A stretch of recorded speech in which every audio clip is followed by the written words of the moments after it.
I don't think you need a ceasefire. You know, if you look at the 6 deals that I settled this year, they were all at war. I didn't do any ceasefires. And I know that it might be good to have, but I can also understand strategically why, well, you know, one country or the other wouldn't want it. You have a ceasefire and they rebuild and rebuild and rebuild, and, you know, maybe they don't want that. But if you look at the 6 deals that we made peace and you know, long-term, long-running wars, I didn't do any ceasefires. Would I like the concept, you know, I like the concept of a ceasefire for one reason, because you'd stop killing people immediately, as opposed to in 2 weeks or 1 week or whatever it takes. But we can work a deal where we're working on a peace deal while they're fighting. They have to fight. I wish they could stop. I'd like them to stop. But strategically, that could be a disadvantage for one side or the other. But all of these deals I made without even the mention of the words ceasefire. Did you see that? Did you?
Good evening, people. How are you brewing? Welcome to the stream that you can set your watch to. This is the Brews at 10 on my left eye. I'm your host Lefty, and you're all very welcome on the stream this evening. Thanks for joining me.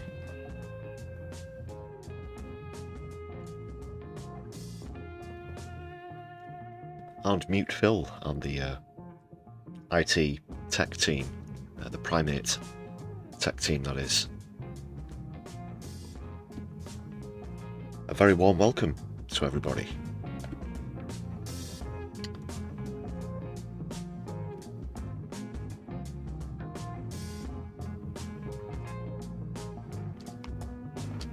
So, first in the chat was Ruth Guthrie, who'll be listening in the background. Well, that means I'm going to have to read out subtitles and things, because I have one or two clips in foreign languages. Fair enough.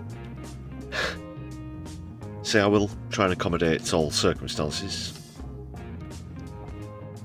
Moshi on toast. Can't stay if you're still with us. Hope you're brewing nicely.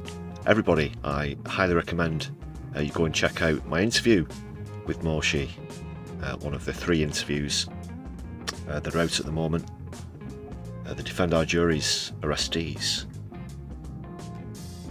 From the protest at Parliament Square, of course.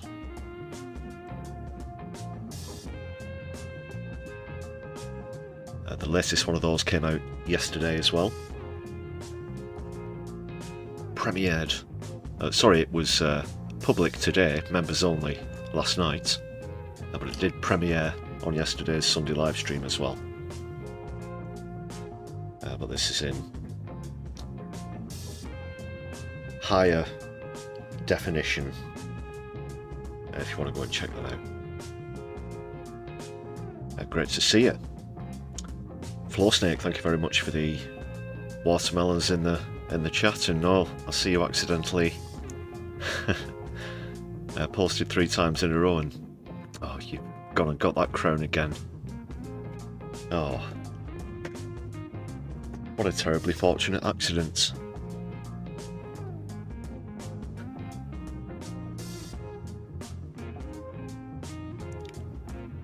JK's with us as well. Graham Turner, great to see you.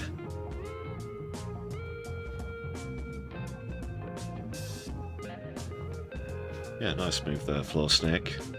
The sneaky snowflake.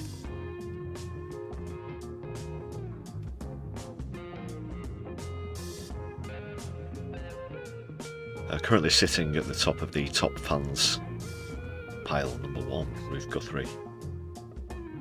In second, but a long way to go on the stream, people.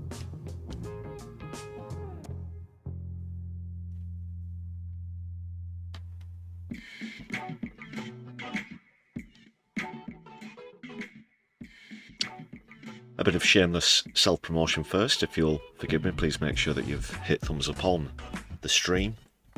Helps us reach more viewers, expand the audience. Give us a share across your social media as well for the same reasons. And give us a follow at My Left Eye UK while you're there. That is if you're on Blue Sky, Twitter or Mastodon. Other ways that you can support the channel, super chats are open. If you've got a question or a particular point that you'd like to get my attention. Super thanks as well if you're watching back later on. Thanks again to those of you who've also used the Buy Me a Coffee page. If you don't have the means to support the channel via YouTube, you can check out the link to the Buy Me a Coffee page in the channel description, as well as the description for this very stream, in fact. So that's the self-promotion from me, just about, but also a massive thank you to all the members on the channel, whose names you can see on your screen right now. Currently on, drumroll, 104 out of the target of 250. Thanks a lot for those gifted live streams on last night's Sunday live stream, taking us back over the 100 mark. So the new names from yesterday's stream have been added to this list. Thanks again, everybody. Do appreciate your support. The stall will temporarily close after this next announcement. You can join all these people on the list for just 99 pence. There are perks for you to enjoy, exclusive content and so on. Check them out. There's a button, I think they might have changed the buttons up a bit. The subscribe button is now multifunctional on YouTube.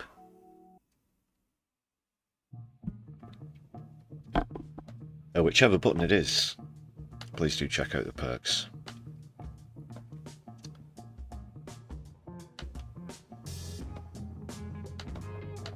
But on that note, I would like you good people to be seen, and your voices to be heard, and your opinions to be broadcast across the interwebs.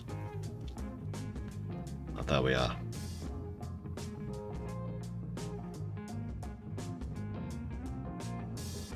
Mobius has just joined us as well. How you doing, Mo?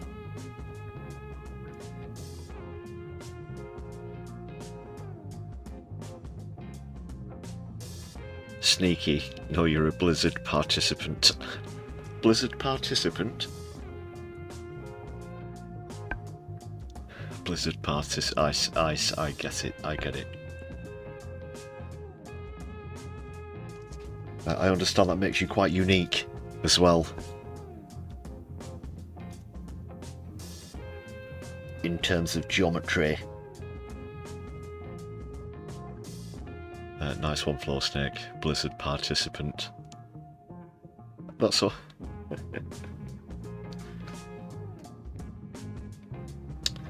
Do you know when I know I've referred to the film Life of Brian once or twice. It's a very good film, of course. I've referred to it before on the channel. The bit where they're sort of having political arguments, or politics, comes up quite a bit in it. But the splitter thing, you can sort of see that being shouted around as a similar insult.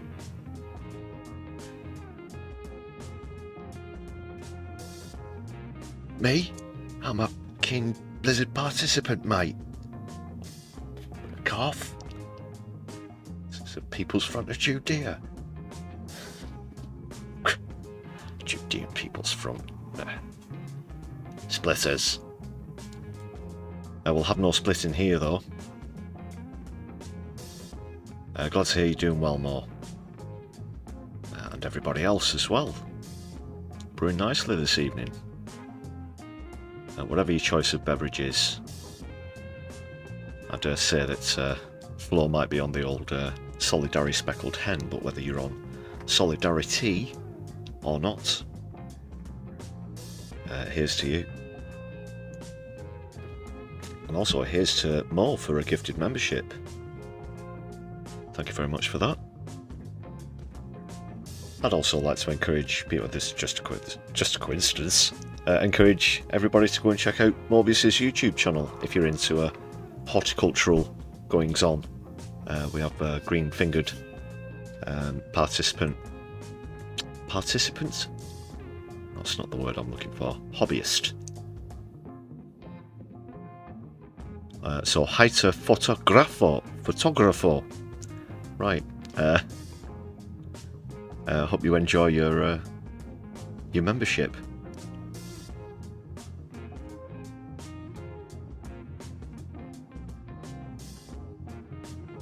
Please do big up Mo in the chat, everybody. Thanks again for that. I shall duly update the membership goal. Now on 105.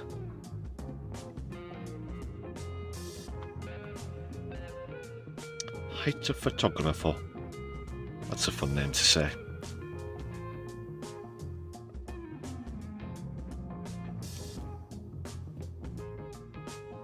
So what's coming up, people? Well, I'll tell you.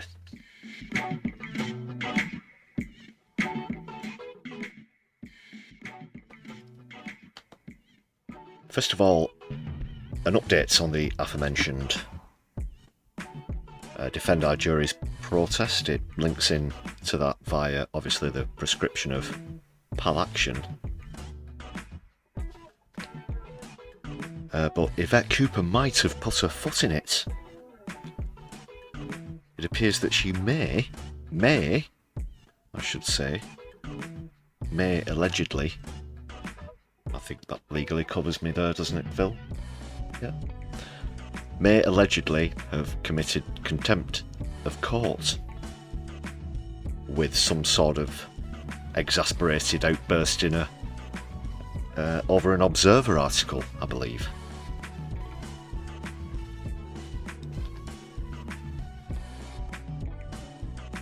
So potentially, well, we'll look into things as we go through the stream, that really could put the brakes on the whole thing, but in a completely different way than most people imagined.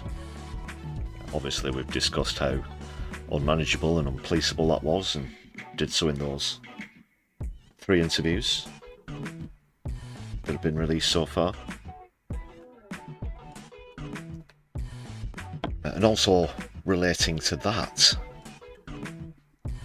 another prominent figure who is potentially, and highlighting the word potentially, risking imprisonment for openly financially supporting said prescribed group, PAL action. Lock her up, Moore declares. Sure you won't be alone in that sentiment. Well, who's the king criminal now? Well. Yeah, you need somebody stood in a doorway taking the first bite into an apple when they confront Yvette Cooper about that one. Just solidary water tonight, Flo. The water is flowing flow.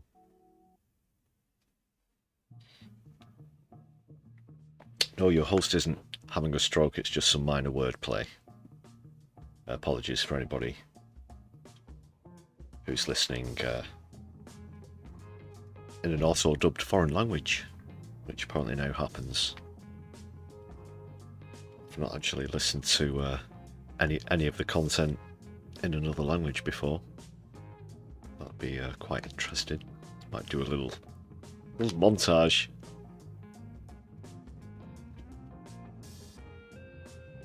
Speaking of montages as well, just another quick shout out to a viewer who's been in touch recently, asking me for my opinion on some work that they put together, a sort of montage of mainstream media clips and so on and so forth. No spoilers, because obviously I don't think this project is official yet, but it was really great to see what some viewers are up to. And as always, thanks for recommendations on videos and stuff when you post in the comments. That really helps. And throw away the key, Graham. It's not even worth constructing a lock mechanism on this particular door. It will open once and it will close once. It is designed, thus it's not a vault of any description, because even they're designed for multiple entrances and exits.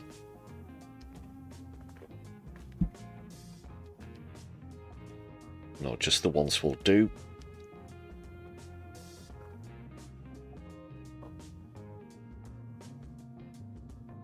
And if you're struggling for space and it just happens to be around the part of the building where all the shit pipes come out of the toilets, then so be it. That would, that would be really unfortunate, wouldn't it, people?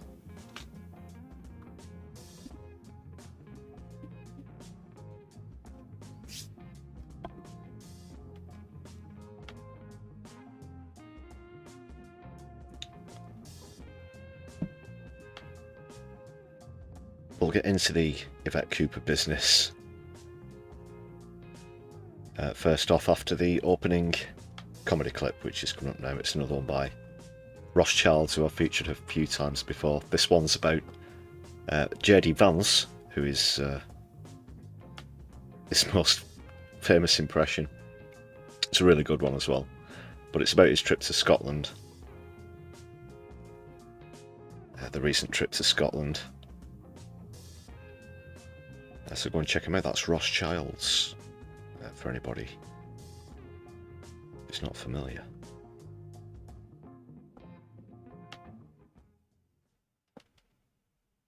Hello, I'm Vice President of all of North America, including Canada, and 1,600 deep-fried bars in a skin suit. JD, remember to not confuse trousers with Vance. And I am in Scotland.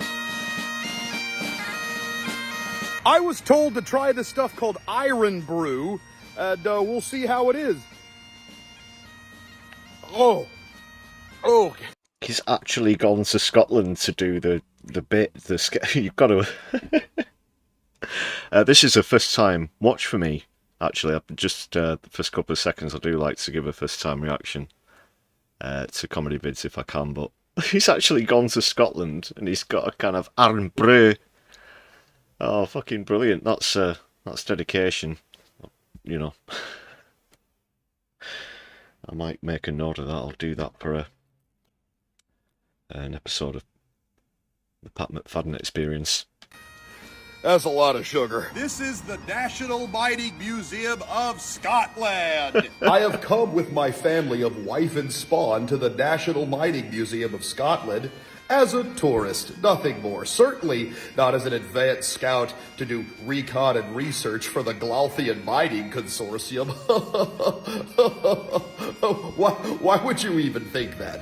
Why would you think that? But like, why would you think that? But like, why would you think that though? Why would you think? Truth be told, I think the GMC could learn a thing or two from James. What? This is information about child labor in Scottish mines. But you don't have to worry about that, people from Earth. I mean people, regular people. For the Glalthian Mining Consortium will only send strong adults to the mines. All the children will be educated on How are Scottish viewers feeling at the moment about the whatever it is mining consortium?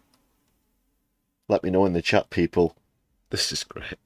how to mine. Could this be an advanced probe from the Glalthian Mining Consortium? Glalthian Mining Consortium. Could be, but probably not. The National Mining Museum of Scotland is a real good time.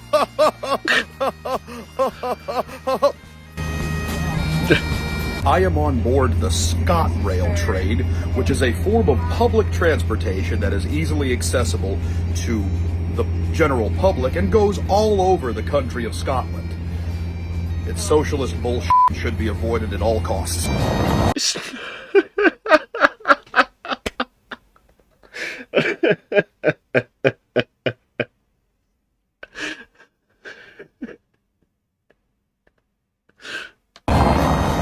And now we are in the illustrious Scottish town of Edinburgh. There's an awful lot of stairs here, which I was not prepared for. But it's okay, because you get a good cardiovascular workout. We're here on Victoria Street. An okay good spot of shops that was the inspiration for my good friend and political ally, J.K. Rowling, making Diagon Alley from the Harry Potter series.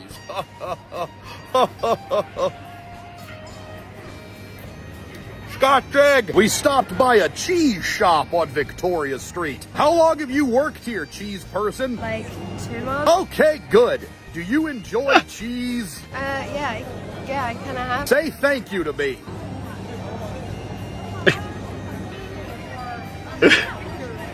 Please. What is this? This seems like dangerous liberal propaganda from the trans drag queen agenda. I'm gonna have to investigate this and put a stop to it, or my name isn't J.D. Vance.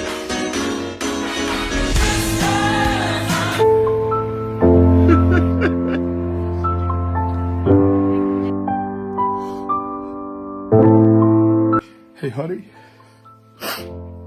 There's something I need to talk to you about. I'm just gonna come right out and say it. It's gonna be a couch. I think we need to spend some time apart. Now, this has nothing to do with how I feel about you. But recently, I've made some discoveries about myself, certain feelings that I believe I need to explore. And I need this space to explore them. And I know that if I don't take this time to do that, I will regret it, and regret can turn into resentment really quickly, and I would never want to resent you. Just know that I will always love you, but I need some time to figure out these feelings. I really hope you understand. That's my girl.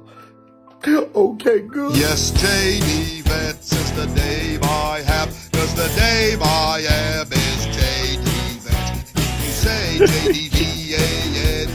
Fucking bricklayers. C.E., then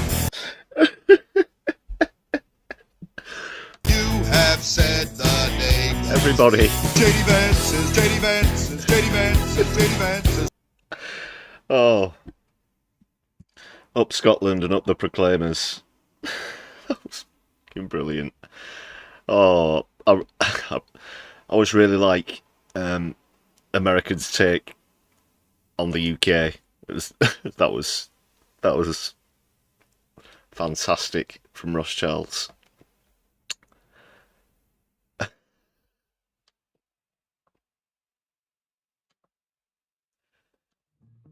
I think that's my favourite one so far. Yeah, the classic not knowing how you pronounce Edinburgh is a good one.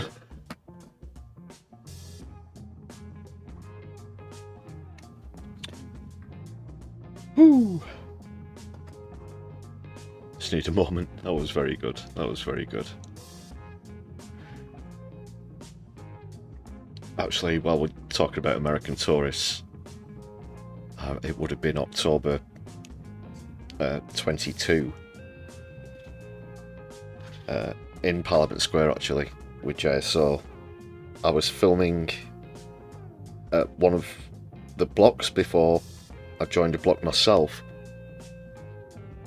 Someone was essentially being put through the 5-stage warning, and as that was happening, this, and if you can imagine the most atypical American sports fan tourist of, should we say, late middle age, just wanders over, and we're talking huge bright yellow puffer jacket, obviously baseball cap with whatever American football team or whatever it is. Yeah, bum bags or fanny packs, whatever. I think at least 2 of them, and all the rest of it. Just comes wading over and interrupts the policeman as he's, you know, saying something along the lines of, "Now, if you do stay here, you do risk, you know, arrest and all this other business." And "Excuse me, do you know how you get a Buckingham Palace?" Just everyone around, even the other police, were like, "For fuck's sake!" And then I think it was actually somebody else in the line. Just went, "Yeah, just go down that road and turn right." Tell them fuck off while you're there. Seriously, does happen. I know not all tourists are like that, though, of course.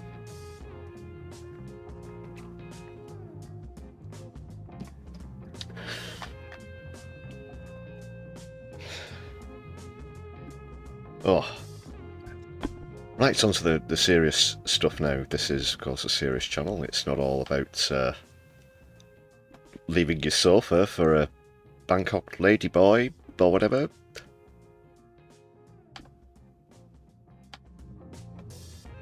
On a trip to Scotland. Let's get into this business with Yvette Cooper.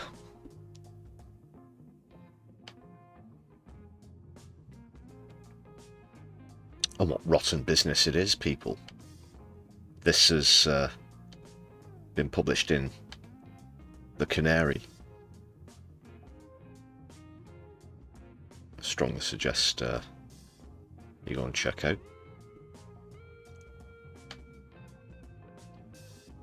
It's alternative news source, not alternative facts.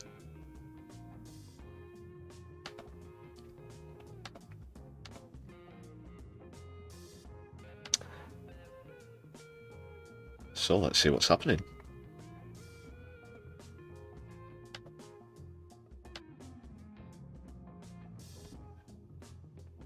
Just make that a bit bigger on your screens. Don't worry, Ruth, I'm going to read it out. And for anybody else who's listening in the background, if you sort of treat this like a podcast, no, it's a faceless live stream. What's the fucking difference? Well, that's another debate.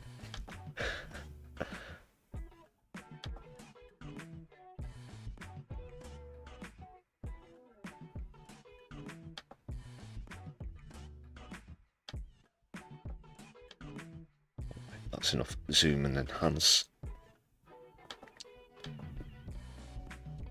On Sunday the 17th of August, campaign group Defend Our Juries levelled a contempt of court complaint, so this was just yesterday, against the Home Secretary Yvette Cooper over an article in The Observer. Notably, this was after she made repeated insinuations that the government prescribed Palestine action because of violence against people. That's something I discussed with some of the Defend Our Juries protesters. The overall consensus is that those accusations are, of course, completely unfounded, and she should be ashamed to use such heinous tactics to try and get this legislation through. So they addressed the complaint to the Attorney General, Richard Hermer, KC and Member of Parliament. So in the Observer on Sunday, Cooper penned a piece called Yvette Cooper, Palestine actions, violent criminality is not lawful protest. In this she said, demonstrating is vital to free speech, but this right does not extend to violence, intimidation and influencing juries. So there's some pretty strong accusations there. Violence, intimidation and inflicting injuries, sorry. Did I say juries? It's all this talk of juries. Apologies. However, as the documentary record disclosed in the legal proceedings before the High Court makes clear, the basis for the prescription was damage to property, specifically damage to weapons Elbit Systems UK supplies to the Israeli military. There was another demonstration today, actually, or yesterday, by another group. I saw a clip of that in which one of them had effectively secured themselves to the inside of a secured area in the back of a van with a metal cage, making it very difficult to access. That van itself was blocking the entrance to one of these Elbit Systems UK supplies, and it's absolute shame, something I'm not proud of, that companies with UK in the title are committing such awful practices. So the JTAC, that's the Joint Terrorism Analysis Centre, actually advised that in support of its aims and objectives, the group primarily uses direct action tactics, the majority of which would not constitute an act of terrorism, as defined under Section 1 of the Terrorism Act 2000, on the basis that any damage to property is typically more minor. Common tactics include graffiti, petty vandalism, occupation and lock-ons. That's true, that's what PAL action are all about. That is what NVDA, non-violent direct action, is all about on the whole, whether it's PAL action, Extinction Rebellion, JSO, whomever. Criminal damage is the area of law concerning this, not the Terrorism Act 2000. Even all the groups that I just mentioned would hold their hands up and say, yeah, that's what it's about.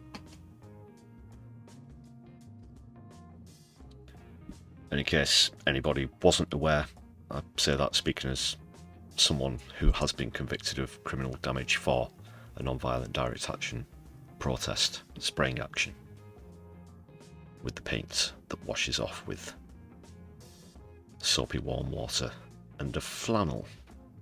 Speaking of flannel, back to Yvette Cooper.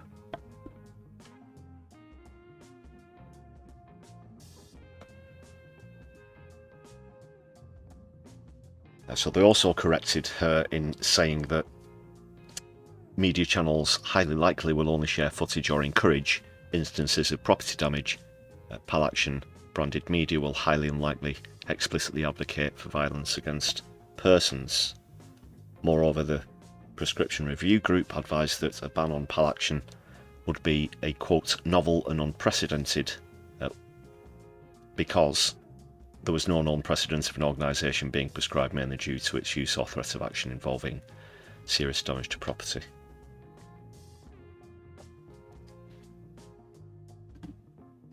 There are, of course, other cases where people who did similar things on Air Force bases were acquitted as well.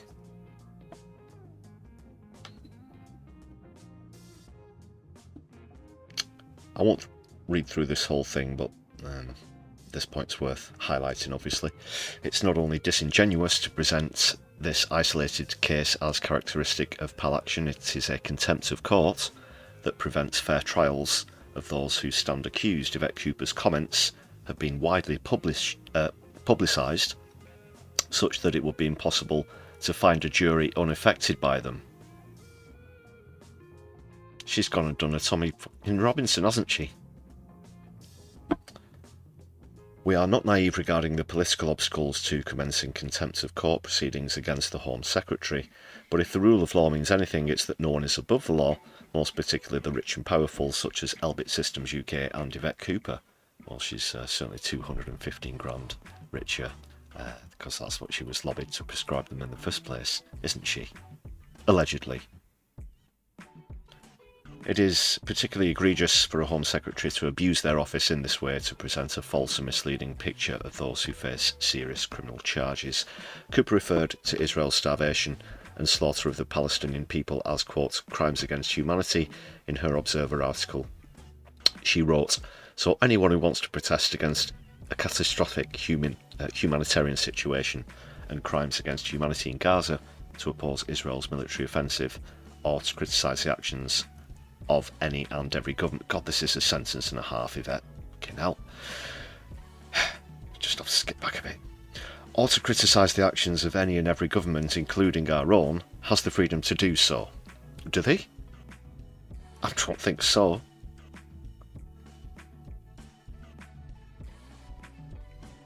Bit of a word salady sentence, but she's essentially trying to say that people's protest rights aren't affected by recent legislation. What a steaming pile of horseshit.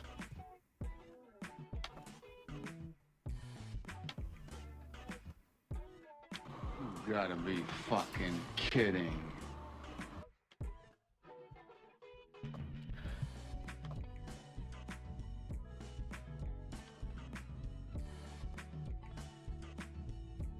Let's skip down to the last part here.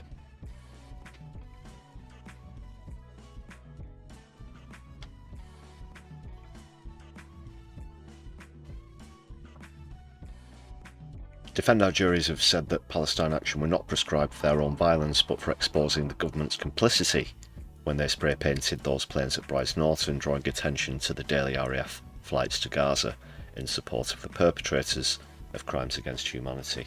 Good point. I certainly think Cooper's influenced by how it was exposed, how quickly and easily that was done as well.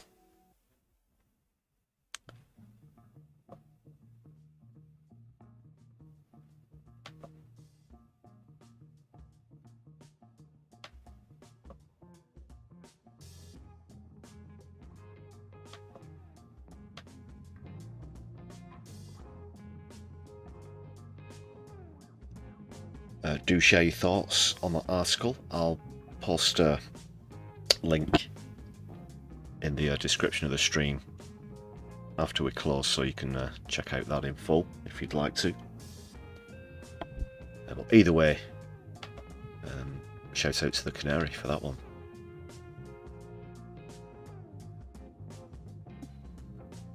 It does help to be up on the law if you're involved with protests. That can't be overstated.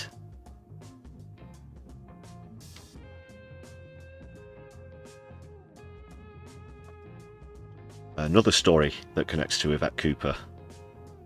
Next.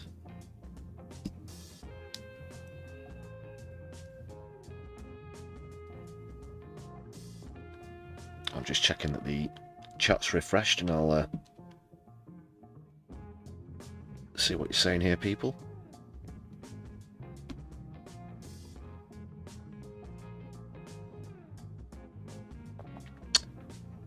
Ruth, if you're still listening, thanks for joining us. We'll catch up soon. Take care.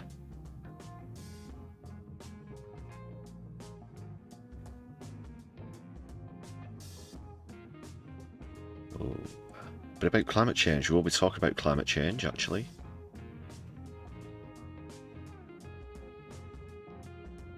Obviously.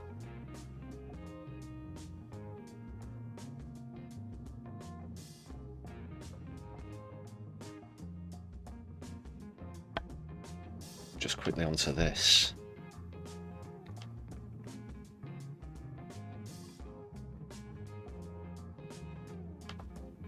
simultaneously, if Cooper risks, allegedly, apparently, contempt of court,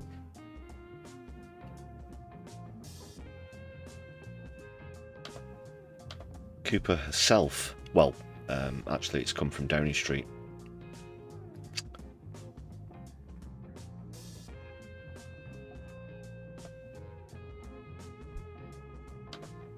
I've also said that a prominent public figure who funds PAL action is happening.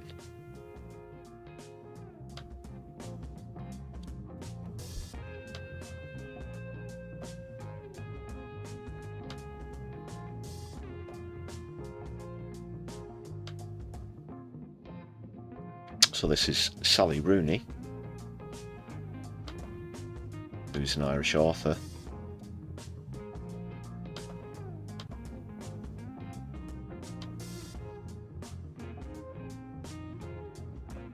An award-winning Irish author, I should also point out. So she said that she will donate her earnings from her books and BBC adaptations to support the group, which was recently proscribed. Downing Street has said support for a proscribed organisation is an offence under the Terrorism Act 2000, yet again, and no one should be backing the group. In Ireland, the County Mayo native said that if backing PAL action makes her a supporter of terror under UK law, then so be it. She doesn't give a damn. She wrote in the Irish Times over the weekend and said she'll use the proceeds of her work to support them and direct action against genocide in whatever way that she can.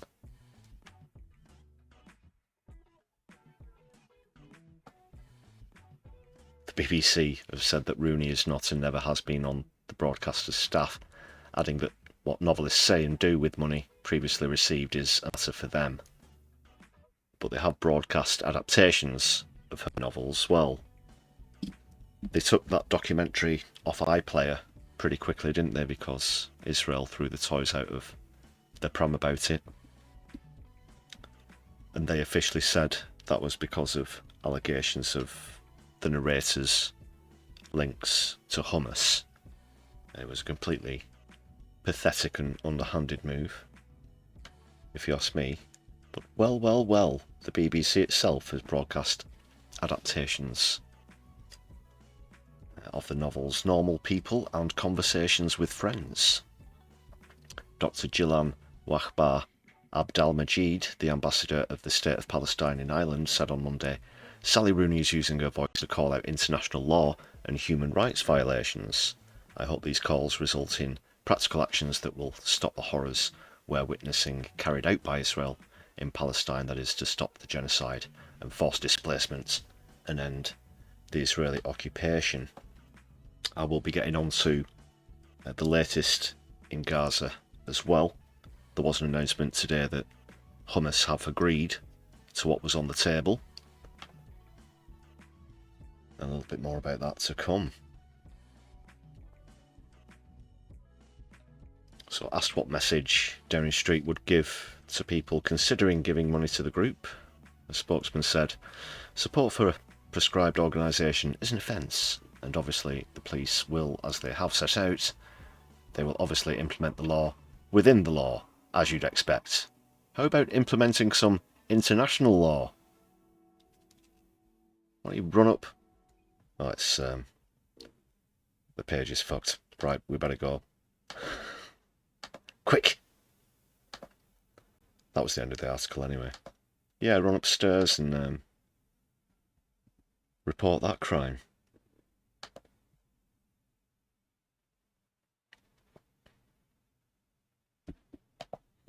I've been in 10 Downing Street, you know. Just saying. I don't mean like outside the front door, I mean I've been in the motherfucker. Like right in there.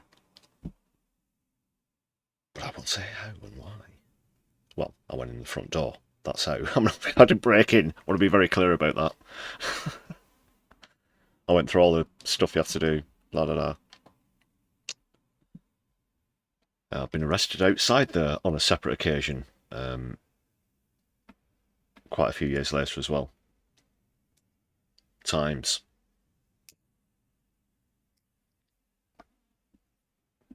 Right, where we're going to next, people. Wherever we're going, we're going to need some background music to take us there.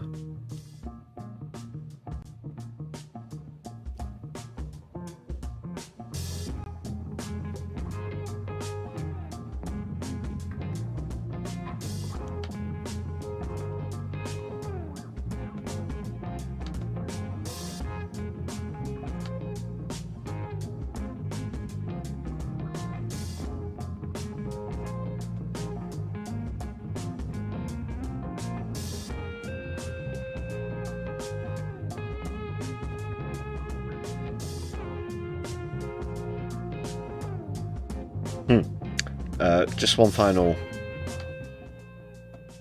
bit sort of surrounding defend our juries and all of that business. We're going to play a little game here, people, and then I'll move on to the ceasefire talks, well, both Ukraine and Gaza. But let's see here, people, what's wrong with this picture?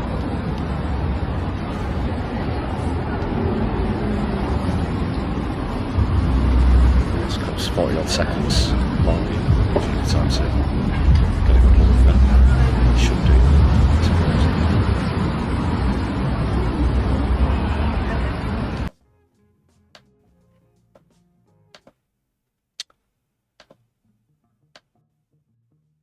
Well, that button works.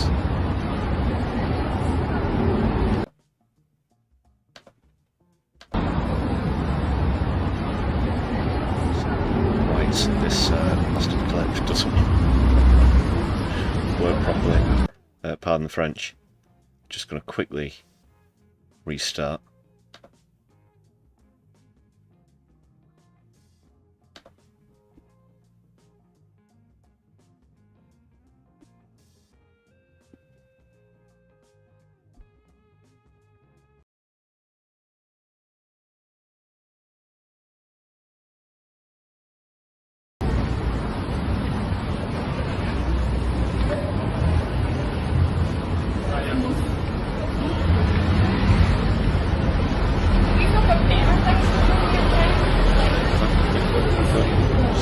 Make sure you want the cage filled.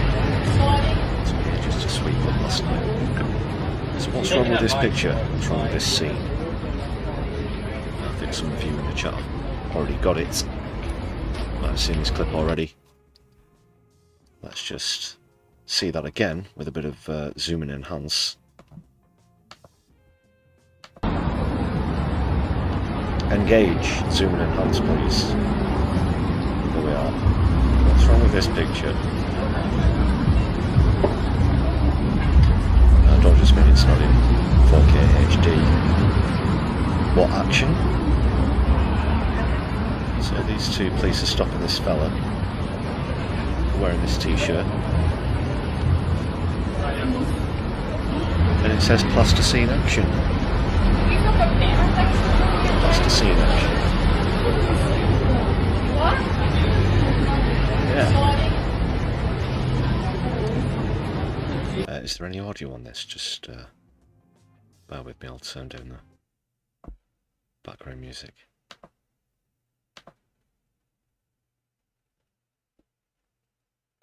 Just want to hear what he said to that passerby. He saw somebody crossing the street, and then she says, you know, "What the fuck's going on here?"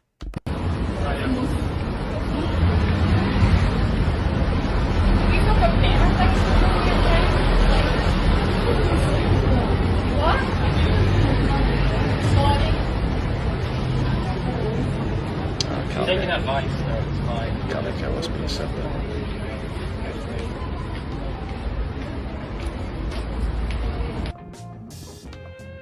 Plasticine action.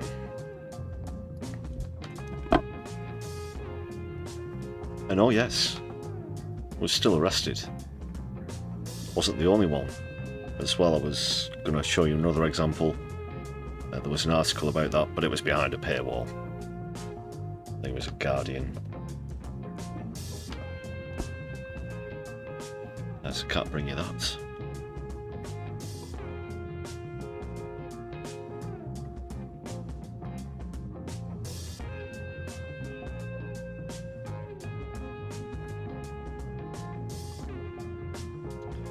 I dare say we'll see some of those down at Parliament Square on the 6th of September as well. Of course, that channel will be there bringing you some exclusive footage and interviews from the scene.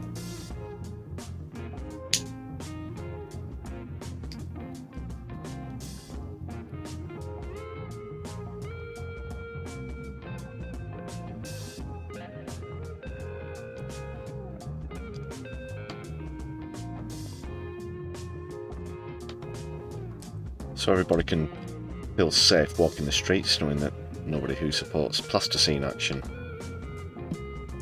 is out there.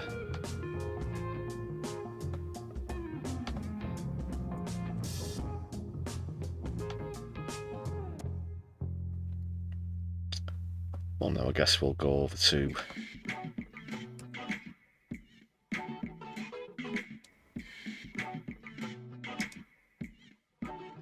the ceasefire talks.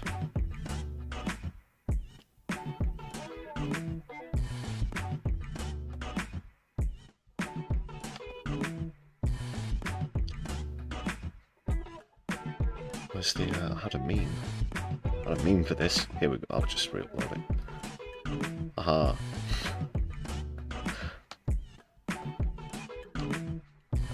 Yes, it's been photoshopped, I should be very clear about this. So, Putin and Trump and European leaders are apparently getting together in the States. They're going to sort all this out. Oh yeah, you can put your mortgage on it. Trump's going to get this seat. Oh, no doubts in my mind. Absolutely. He's certainly in control of the situation, as you can see from this photoshopped meme. To be very clear.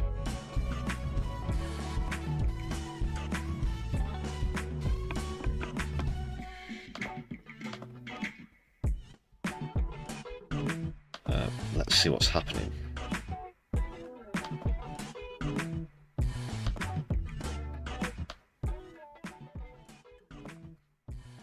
First off, I do know that he didn't roll out the red carpet for Zelensky, even though he bothered to show up in formal attire this time around. He was just sort of left to wander around a runway by himself without any official greeting. Also know that Trump didn't greet any of the European leaders as well. Sort of a bit of a shun. Oh, but Putin shows up and well, he's getting the 5-star treatment.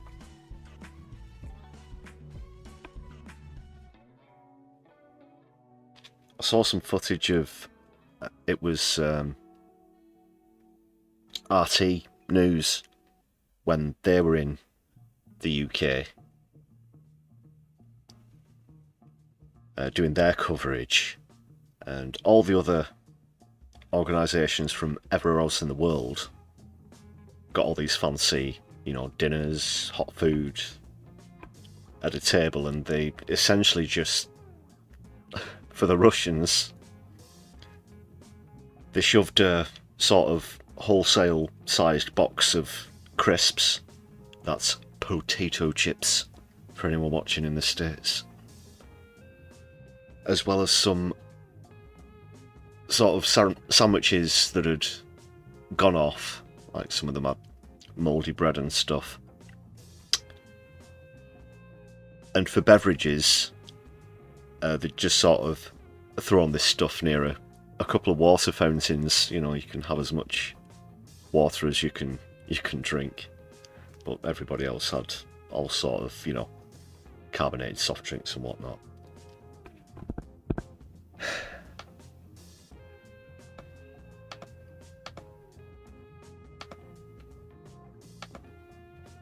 there's been some, not guarantees, of some sort of non-aggression pact. But as you heard, if you were listening, watching at the start of the show, that clip that I used before Rick smashed in the TV again, Trump seems to think that you can do ceasefire talks whilst, you know, the fighting's going on, and he actually thinks that will be advantageous, and argued that if there's a ceasefire, then that could give an undesired advantage to a certain participant, a source of, you know. So let's see what's going on here, people.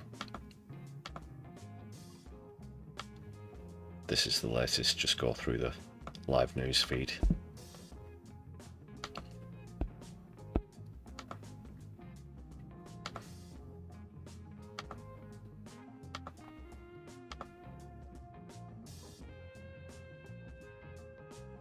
Well, there's been a hot mic moment just a few moments ago, actually.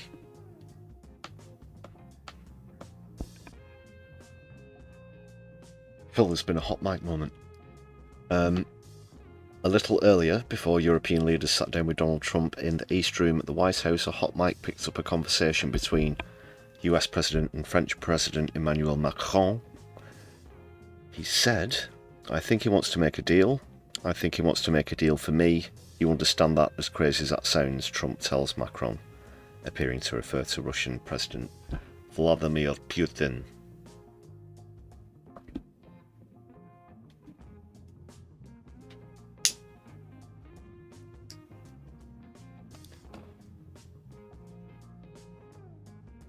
Do you ever find Siberian accents are very close to that of Scottish accents in certain regions? No, I'm not even joking as a reason for that poor impersonation there. That's a thing.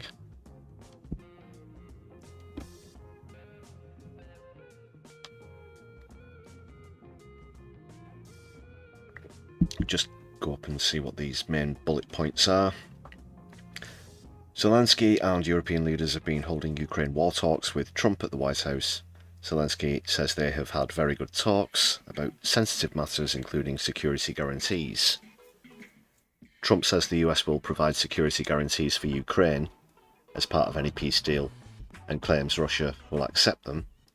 He also says a ceasefire is not needed to negotiate ending the conflict. Well, I just mentioned that myself. Trump paused the meeting. This was around 25 minutes ago. To call Putin, according to reports by German and US media. Earlier, Trump said he would call Putin after the meeting, and also revealed the pair had communicated indirectly earlier today. Yeah, he just pops, "Is this okay with you, sir?" "Yes, my lord. I will tell them that. Yes, your grace. Yes, your worship. Yes. Thank you, majesty. Thank your highness. Thank you. Thank you."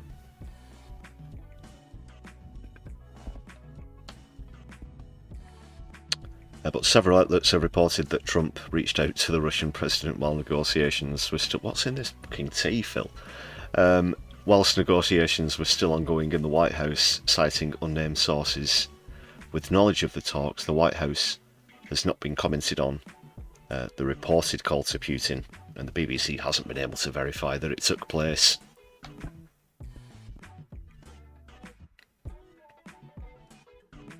Fake photo of leaders waiting outside Trump's office shared widely. Ah, that might have been the one. Okay, I did see something earlier. They're all sat on chairs, lined up as though they're about to go and get fired from the CEO or told off by the headmaster at the school. That's the principal of the school. It turns out it's fake.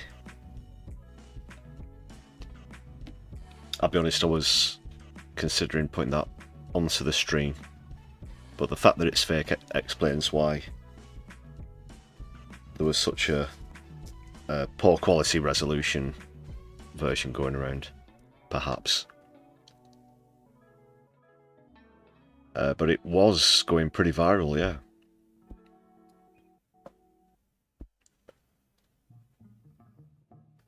The image showed 7 people sitting in a line. The closest person bears some resemblance to... It was supposed to be Macron, of course it was. Bears some resemblance to... You know, this bears some resemblance to a war crime in Gaza as well, doesn't it?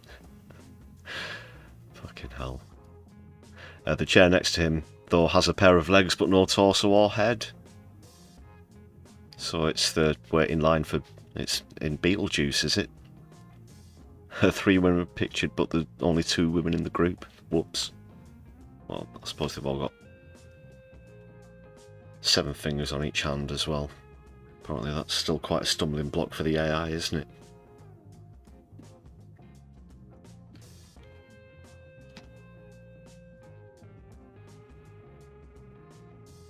Trump and Zelensky are still talking.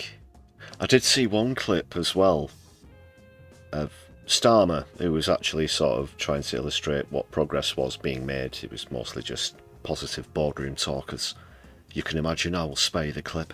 But behind him you could see J.D. Vance frowning even more intensely throughout the minute, because he doesn't like having meetings where there might be hints at progress. He likes the ones where you shout at the guy for not saying thank you enough, and while the other twat says, "Don't you even own a fucking suit, dude?"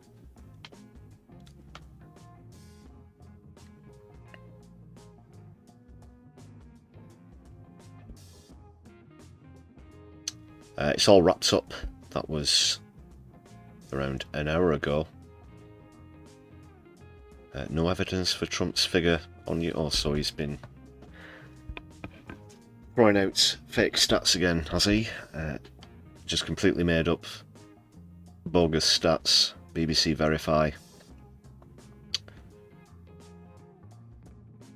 Was asked about US military support for Ukraine and said they spent well over 300 billion, but there's been no evidence for this figure. The US spent a total of 130.6. That's, you know, a fraction between January 22 and June of this year. Excuse me. That's according to the Kiel Institute, a German-based think tank that monitors international support. There you see the figures. The top one is 184.8 billion. The bottom one, 130.6. Did Trump really end 6 wars without ceasefire being mentioned? No, he fucking did. Come on. This is the BBC. How much do your researchers get paid? Like, seriously?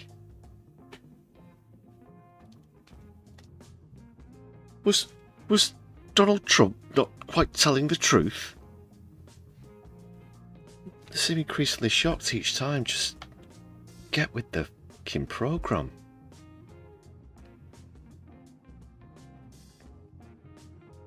Just a few quotes here, and then I'll move on to the other ceasefire talks around Gaza. Zelensky said today's talks have been constructive and they discussed sensitive matters including security guarantees. Keith says security guarantees again, and a trilateral meeting with Russia, Ukraine and the US would be a historic step forward.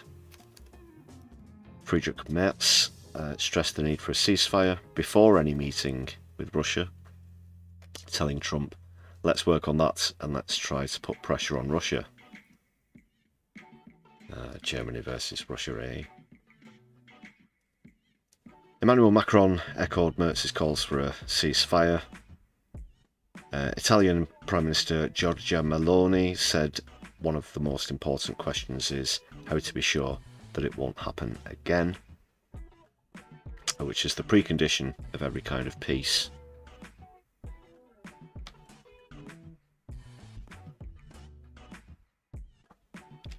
NATO General Secretary Mark Rutte said allies should push for an end to the targeting of Ukraine's infrastructure. Ursula von der Leyen pretty much saying the same and added, as a mother and a grandmother, every single child should go back to its family.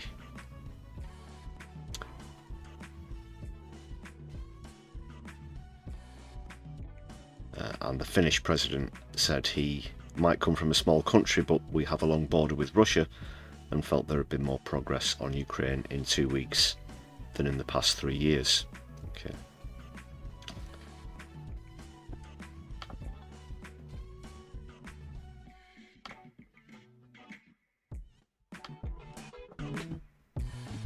Nothing substantial there, as predicted.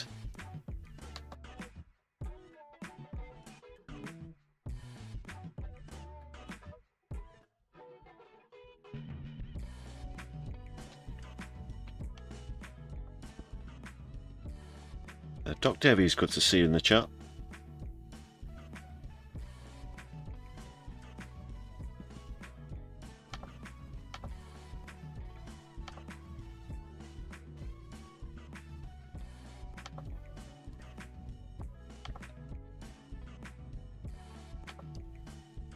On to Gaza now, and a source says Hamas have agreed to the latest ceasefire proposal.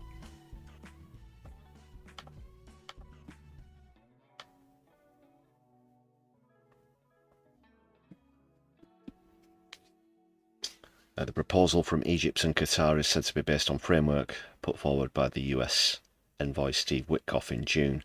It would see Hamas free around half of the 50 remaining Israeli hostages, 20 of whom are believed to be alive, in 2 batches during an initial 60-day truce, so it's going to be approximately 2 months ceasefire, and there would also be negotiations on a permanent ceasefire. It's unclear what Israel's response will be, as Benjamin Netanyahu's office said last week that it would only accept a deal if, quote, all the hostages are released in one go. We've found ourselves at similar stages before where ceasefire talks are concerned here, people. Once it gets put into Israel's court, unfortunately, with exception for one occasion, it's brought the talks absolutely tumbling down.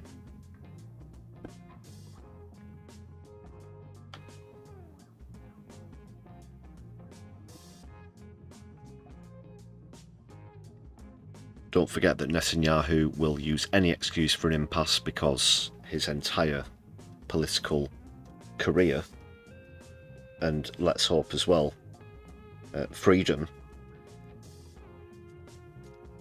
rests on continuing this occupation. Because he has the domestic corruption charges, he obviously has the international arrest warrant to deal with, huge pressure coming even from the families of the hostages themselves, who agree and have been protesting in that manner, that the full occupation of Gaza will endanger the lives of the hostages, and we know that they've already killed their own hostages in airstrikes over the last 2 years as well.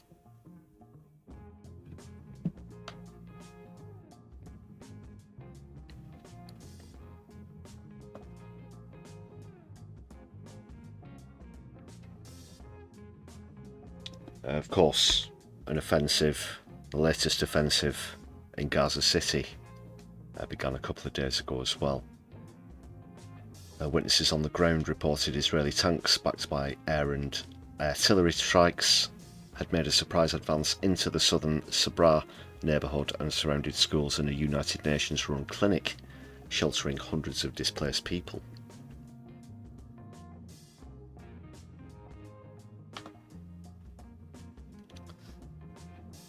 Netanyahu's announced Israel's intention to widen its offensive and conquer all of Gaza, including the areas. Well, I've not seen the word illegal in here yet. I've not seen the word illegal occupation. It's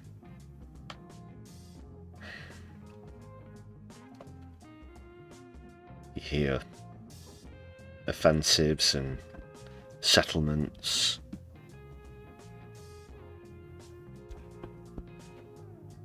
Maybe it's in these few paragraphs. Nothing's jumping out the page. About Qatar's Prime Minister Sheikh Mohammed bin Abdul Rahman Al Thani also visited the Egyptian capital to apply maximum pressure on the two sides to reach a deal as soon as possible. Egyptian Minister Badr Al Abdelati said. Apologies. I forgot the pronunciation wrong there.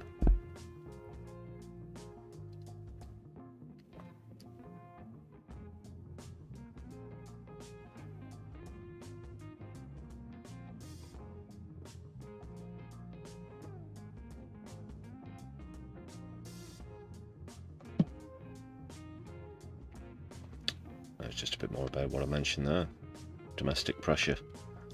On Sunday night, hundreds of thousands of Israelis gathered in Tel Aviv to demand their government agree a deal with Hamas to end the war now.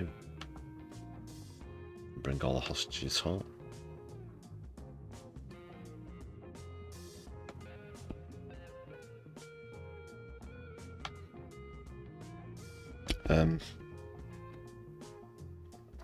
I think perhaps from Hamas's point of view, given Israel's track record on upholding ceasefire agreements, their end of the bargain,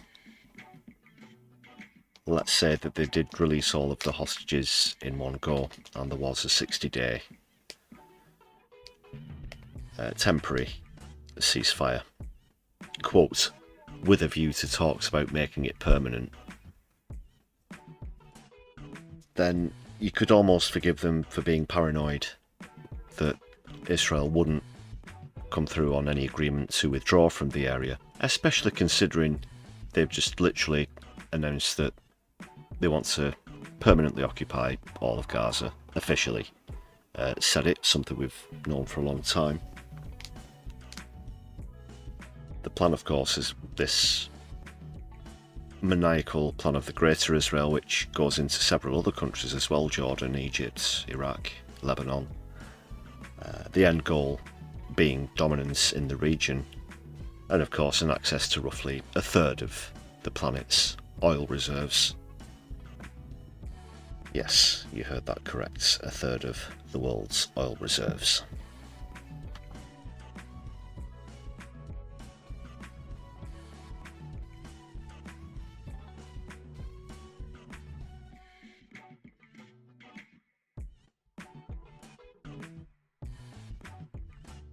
So then, of course, Hamas would be left with nothing to bargain with, as it were. And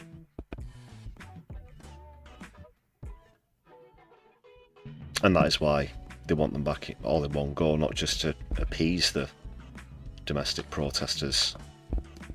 It's tactics as well, people.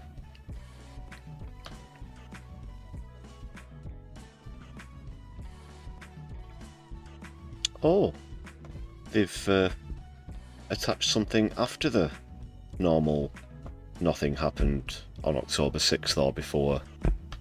This is all Hamas's fault paragraphs. They add most of Gaza's population has also been displaced multiple times. More than 90% of homes are estimated to be damaged or destroyed. The healthcare, water, sanitation and hygiene systems have collapsed, and UN-backed global food security experts have warned that the worst case scenario of famine is currently playing out due to food shortages. I'll go on to the shortages specifically in a moment with the next clip. Trigger warning, people, if you've not seen this one yet today. It certainly could make your blood boil. Gaza's health ministry reported on Monday that another 5 people, including 2 children, had died as a result of malnutrition over the previous 24 hours, raising the total number of such deaths since the start of the war to 263.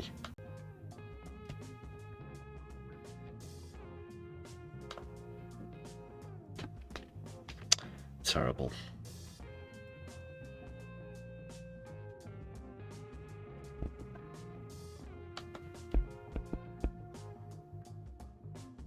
I will keep you up to speed with Israel's response to those proposals. Like I said, it's in Netanyahu's court now, which isn't particularly reassuring.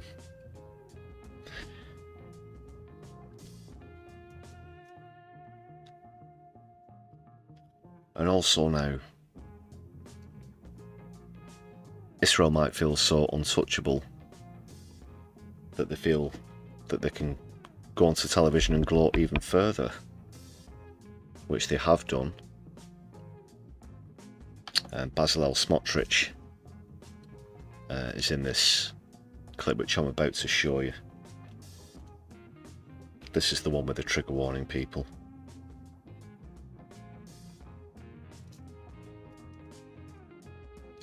For one reason or another, he seems to think that the words you're about to hear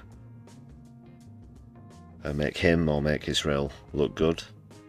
But it also admits, in a gloating fashion, almost, well, not almost, like right on the nail, gloating about having stopped aid from getting into Gaza for 2.5 months, something that they denied, something that they blamed on Hamas. They said that they stole the food. It was anybody but them. And a short time later, as though we're bereft of memory, he goes and openly admits it.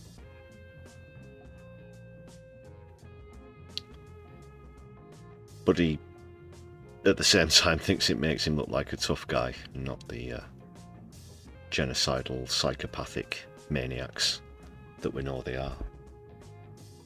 So let's see what's happened here, people. This is Bezalel Smotrich. Effing psycho. והפעם השיטה המבצעית שונה לחלוטין ממה שהיה בעבר. לא עוד פשיטות עם כניסות ויציאות, אנחנו כובשים, מטהרים ונשארים עד להשמדת חמאס. I forgot to ask anybody who's listening in the background, do you want me to read out the subtitles here? Can do. I've turned down the audio. I'm assuming most people require a translation anyway. But I can read out the subtitles if you're just listening in the background.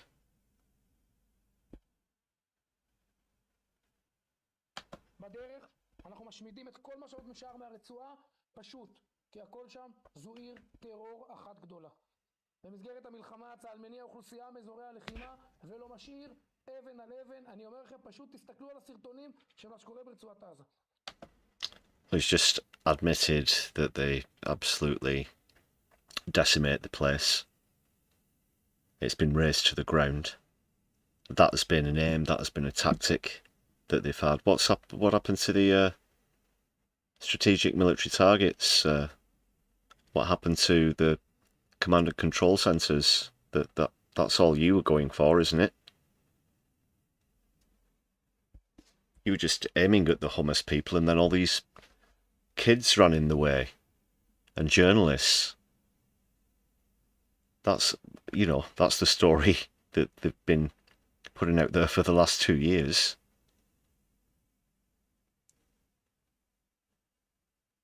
And now he's just... I'll carry on. האוכלוסייה תגיע לדרום הרצועה, ומשם בעזרת השם למדינות שלישיות. במסגרת תוכנית הנשיא טראמפ, זה שינוי של מהלך ההיסטוריה, לא פחות. מינימום נדרש שיגיע לאוכלוסייה, פשוט כדי שהעולם לא יעצור אותנו. That bit there. The minimum required will simply so the world won't stop. He's talking about the aid, is he? The world won't stop us. ההיסטוריה, לא פחות. מינימום נדרש שיגיע לאוכלוסייה. They've been saying they've done nothing wrong for the last 2 years. To stop them what? To stop them doing something illegal? פשוט כדי שהעולם לא יעצור אותנו ויאשים אותנו בפשעי מלחמה. And accusers of war. Oh. צה"ל סוף סוף מנהל מערכה נגד השלטון האזרחי של חמאס, ולא מתמקד רק בתשתית הצבאית. אנחנו מחסלים שרים ופקידים וחלפנים וגורמים במערך הכלכלי והשלטוני של חמאס. במשך חודשיים... So that's anyone who they say it is, course. וחצי לא הכנסנו סיוע הומניטרי לרצועת עזה. זה יצר... What? It's right there. It's right there in black and white.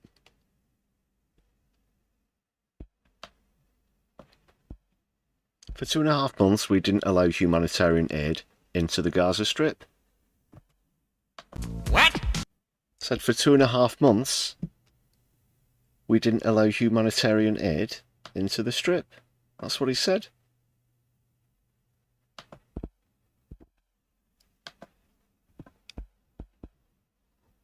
That's what they were accused of.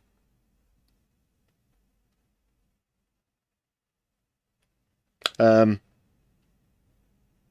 they're also, therefore, admitting that they created the situation which led to people being killed at the aid distribution points, the bullets distribution points, I should say, when they accidentally Whoopsie daisy! shot some civilians who were starving and queuing for food.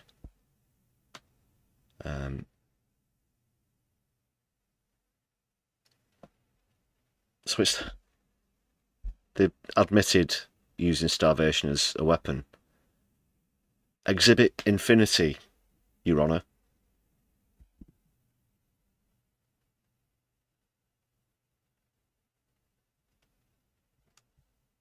Just bear with me, people. I've got a bit of a display issue here. Just checking you can still hear me. Because my screen on the broadcast software has gone grey, but it looks as though it's still coming through to you people. That's what YouTube Studio is telling me. Well, if you can hear me, you can hear me thanking Graham Turner for that super chat. Thank you very much. Yeah, free Palestine. Thanks again, Graham. Big up Graham in the chat, please, people. Let me just see what's going on here with this clip. Apologies.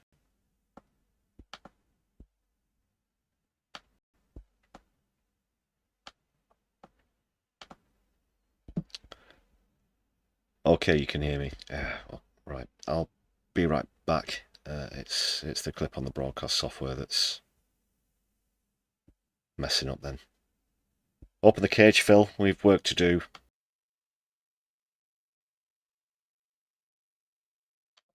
As you can see, we're experiencing a minor technical difficulty here on my left eye.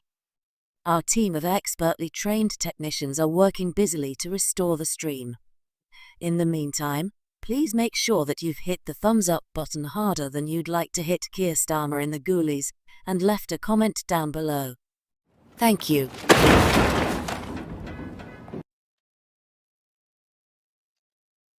Only a scratch, Phil. You can get a, setting a shot in the morning. Stop complaining. Right, we are back, people. Let's get back into the Smotrich clip. Sorry about the brief delay, though. Where were we? Oh, yes.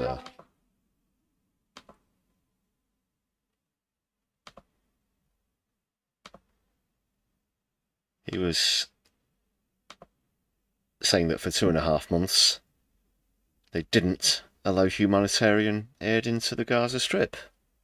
That's where we were. So just to repeat that, 2.5 months they didn't allow humanitarian aid into the Gaza Strip. Which makes you a murderer, don't it? חודשיים וחצי לא הכנסנו סיוע הומניטרי לרצועת עזה. זה יצר לחץ גדול מאוד על חמאס, וטוב שכך. אבל גם לחץ צריך לדעת לווסת כדי שהוא לא יתפוצץ לנו בפנים. כשצה"ל חזר בימים האחרונים לתמרן בכל הכוח כדי לכבוש את רצועת עזה. כשצה"ל מניע אוכלוסייה מהמקום שבו עוד היה לה קצת אוכל, והידידים הכי גדולים שלנו בעולם, אלה שתומכים בנו, אלה שמבינים שאנחנו לא יכולים לעצור רגע לפני... These nutjobs think it's perfectly acceptable to go into another country, herd 2 million plus people around like cattle, killing hundreds, thousands daily, even while they queue for food, starving, which they've been depriving them of, He's just admitted that. And this is perfectly acceptable to the point that you're announcing it on national television. There's several, 1, 2, 3, 4, 5, 6 at least outlets there. You can see a 6 microphone just resting on the lectern, not actually on a stand.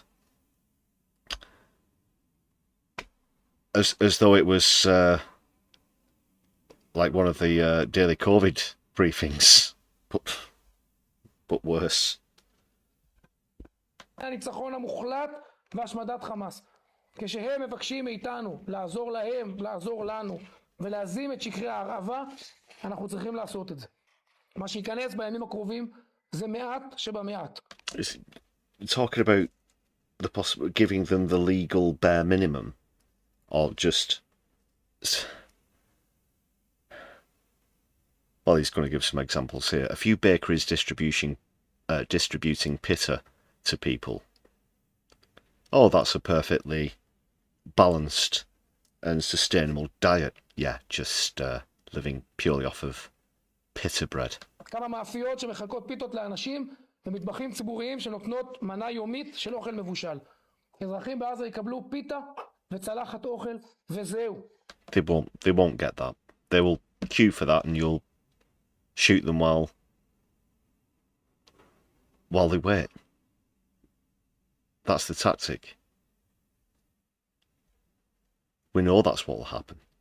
זה בדיוק מה שאנחנו רואים בסרטונים, אנשים עומדים בתור ומחכים שכן, ימזגו להם לצלחת, איזה צלחת מרק. האם הייתי רוצה You don't see people standing in line as soon as there's any sign of food, whether it's from an official distribution point, whether it's falling from the sky, and if they're not one of the people who gets crushed by the pallets. It's a pile-on. People just rush wherever it is, whatever it is, surround it. They're that desperate. And that's what will happen, and when that happens again, they'll think it's a valid excuse to open fire. This man's completely detached from reality. אני בכלל מהצורך להכניס גרגר לרצועת עזה? גם לא לאזרחים? יכול להיות. אני מבין מאוד את הכעס. אני מבין מאוד את כאבי הבטן שכולנו כאזרחים מרגישים. האמת היא שעד שאחרון החטופים חוזר, גם מים אנחנו לא צריכים לתת לרצועת עזה. אנחנו כבר 1.5 שנה מכסחים לחמאס את הצורה. אנחנו מפרקים את עזה ומשאירים אותה כאויי חרבות עם הרס מוחלט וחסר תקדים בעולם, והעולם עוד לא עוצר אותנו.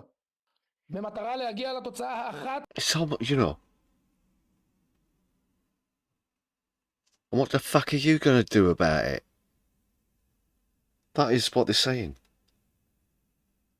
The translation shouldn't be the word-for-word translation. It should be the general overall message. What's the rest of the world going to do about it? Because we're backed up by the United States of America.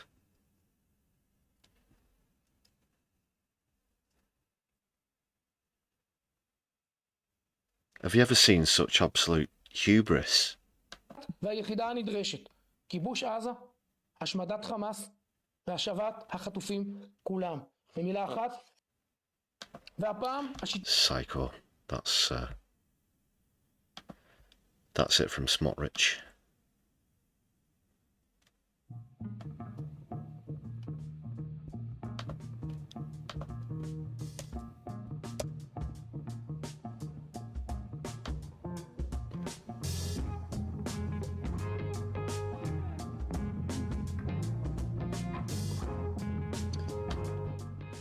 It'll be good riddance as well.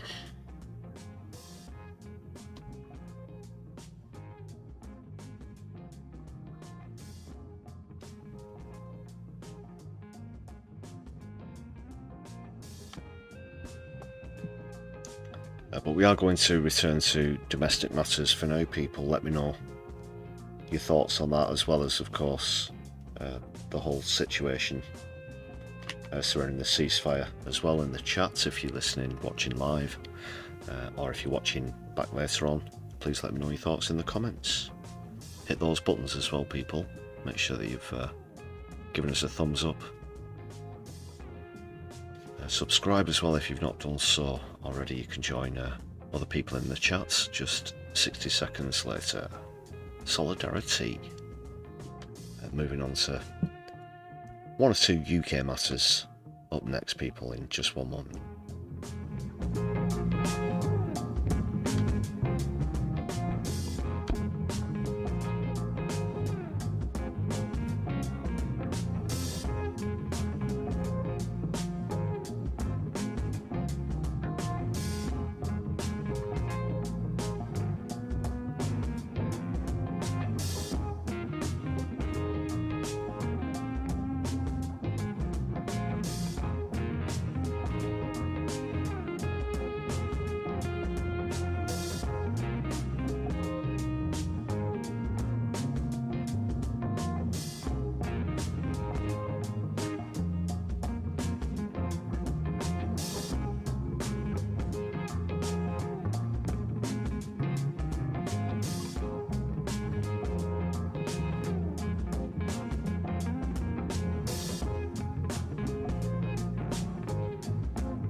Have returned. Just had to top up my drink. Good to move on now.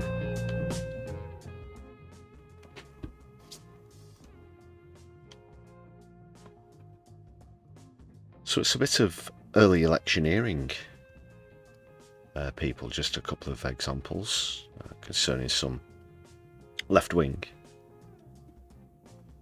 politicians. And it also comes into climate change. As I said, we'll be discussing environmental matters as well. Speaking of which, I'm going to start off with a clip from Zach Polanski from the Greens, who's been campaigning relentlessly recently as he's trying to win leadership of the party, of course. He is whooping up quite a storm. Some people seem to think that he is dividing the Greens somewhat. Some people think that might be a positive thing. Perhaps to sort of weed out any NIMBY Lib Dems who are hiding amongst the moniker of the Green Party. Don't want to openly go Lib Dems, so they join the Greens. But they turn out to be in the not in my backyard crew. Polanski, on the other hand, is being brazenly socialist, being very clear about his position on Palestine, for example, as well as obviously the environment. So let's see this latest vid from him, where he challenges someone else on the panel on the wealth gap. It's one of the dragons from Dragon's Den. I've forgotten his name offhand. It's the Australian fella. Is it Richard something? It might come to me. So he's arguing, obviously, you know, if you increase wealth tax, and we're talking about 1% wealth on assets of over £10 million, for example.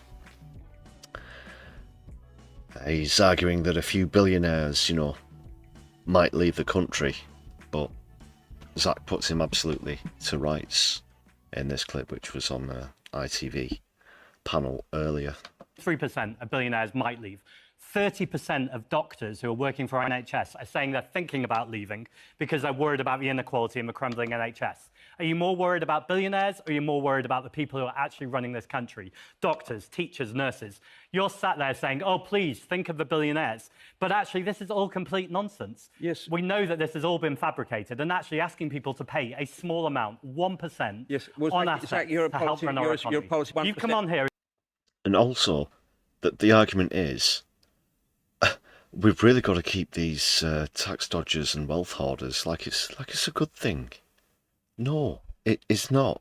And even in a capitalist economy model, it is a bad thing. It's uneconomic. But they will fight for it, you know, tooth and claw. We're talking about 1%. These people would still be incredibly, vastly wealthy. A lot more money than most people earn in several lifetimes. That's after wealth tax increases, but they argue that, well, fine. We can replace them with some people who are willing to pay their fair share, willing to pay their employers more, not rip off their employees so much, as well as their suppliers or the consumers. Because if they're getting that wealthy, then it's off other people's backs. It always is, it always has to be. That is within industry. Because they don't do all the labour. You can argue that it's different within the arts, for example, actors, musicians, you know, from sales and fees and royalties and all of this other business. But if you're talking actual commerce, manufacturing, for example, then they don't drive every truck, they don't move every pallet with a pump truck, they don't sit at every till actually taking the money over the counter, which is what they're really interested in. But a bunch of other people do that, and they just simply reap the profit. You know how it is, people. So he's trying to defend all that, but as Zach's about to point out, it's the people who actually do the work, who actually run this fucking country, who deserve the bigger share of the spoils. As a very wealthy individual and dared to say on TV, I don't want to pay a bit more tax. When this country is crumbling, we have 4 million children living in child poverty, and you're saying, I don't even want to pay a little bit more. That's morally reprehensible.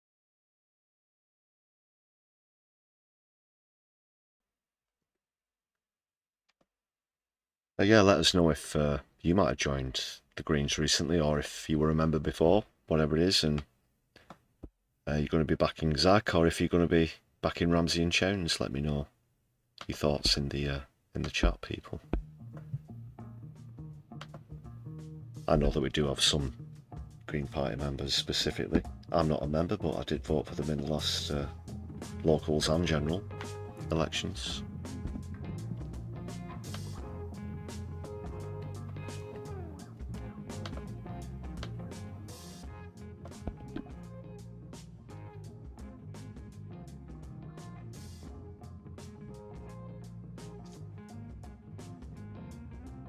And your party have been getting out there as well. They've been out meeting the public, apparently quite successfully.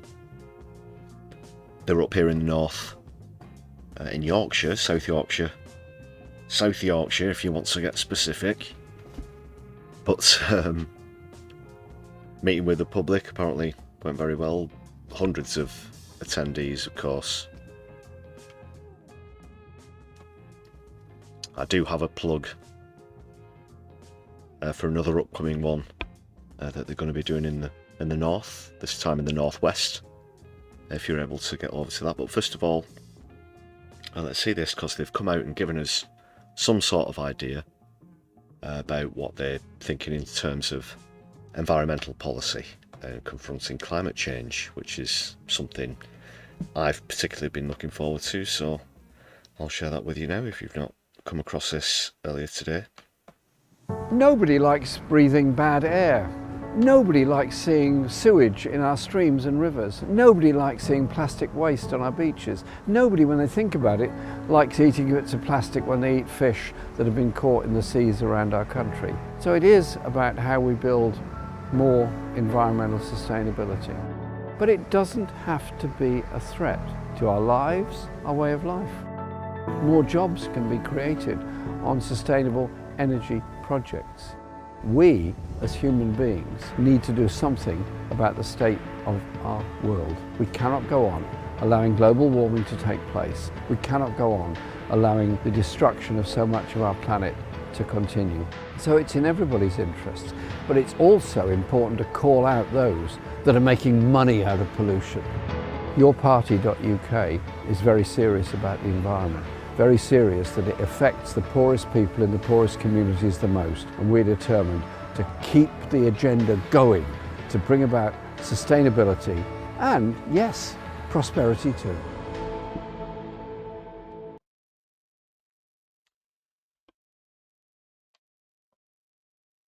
A short but sweet though, and like the Green Party, let me know if you've recently signed up to yourparty.uk. I really can't wait for them to get a name. Not too specific about policy in that video, but very good to know it's going to be a high or top priority.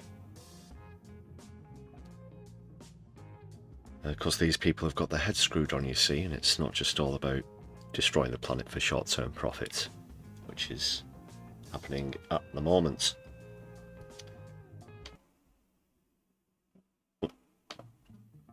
Apologies. Jeremy Corbyn mentioned climate change and pollution especially affecting the poorest in society. That is certainly true. I've even spoken with doctors. I've been on demos and protests with doctors and nurses who treated children, inner city children from within London, who have died because of the amount of pollution in the city, the air that they're breathing. And it really does bring it home just how understated those kind of problems are domestically at the moment as well. That's good stuff from Jeremy Corbyn and your party. So they're going to be in Lancashire, in Blackburn, on the 30th, if anybody's around that area.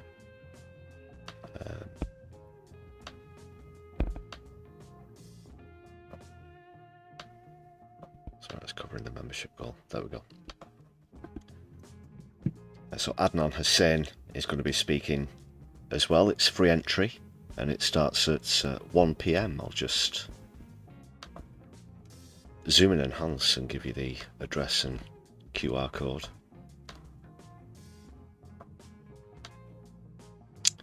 So that's at Grand Venue, that's 2 Harrison Street, Blackburn, Lancashire, BB2 2JE. That's 2 Harrison Street, Blackburn, BB2 2JE. Get a bit of a scan of that QR code if you want to find out more. Go on, you can. I'll leave it still there if you want to pause it. Scan it. 3, 2, 1. You've had your chance.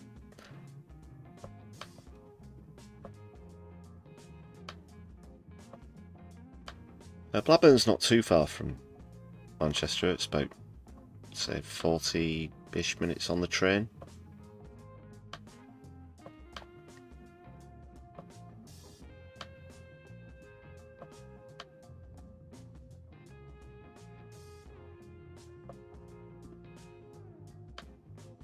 Let's go and check it out if you can.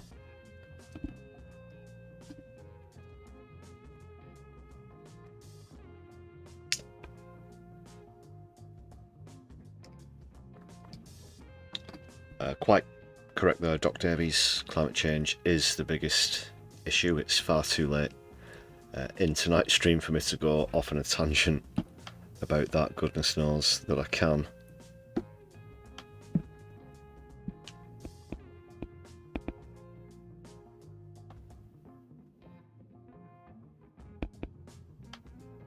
For now, I just want to give another shout out to all the members on the channel. Thanks for the gifted memberships tonight on the stream as well. Now on 105 out of the 250 targets. If you do want to join this roster of marvellous members, it's just 99 pence. Please do check out the perks.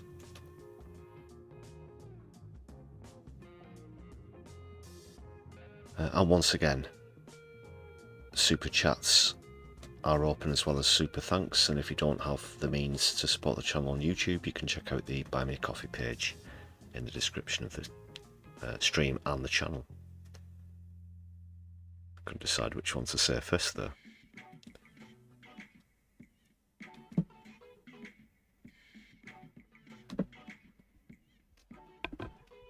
Thank you very much, everybody, for your continued support. Let's get the chat back up.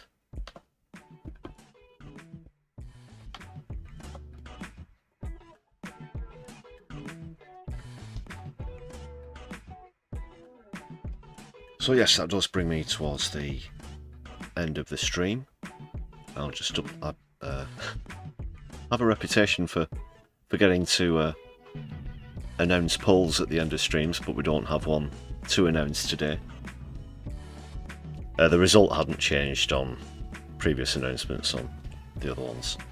Anyway, I'll just remind you, please do check out the recent content on the channel. There's those 3 Defend Our Juries interviews, as well as the Bob Villain video of the latest outburst at their festival appearance, so please do check out and share. I'll be back with you on the Brews at 10 later in the week. We are going to be streaming, redirecting and raiding into No Justice at the end, so please do give a shout out and a thumbs up when we get over there. Great channel. Make sure you subscribe and all that business.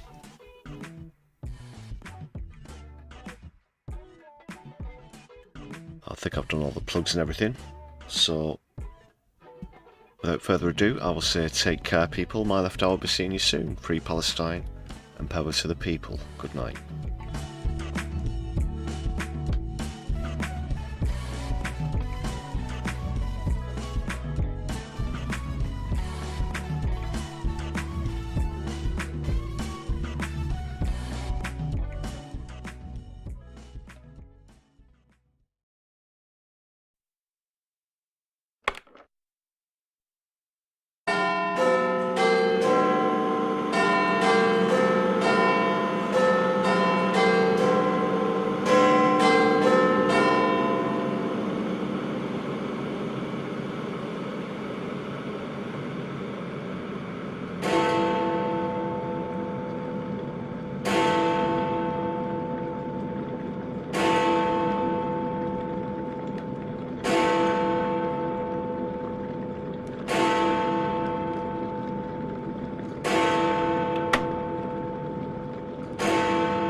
Socialists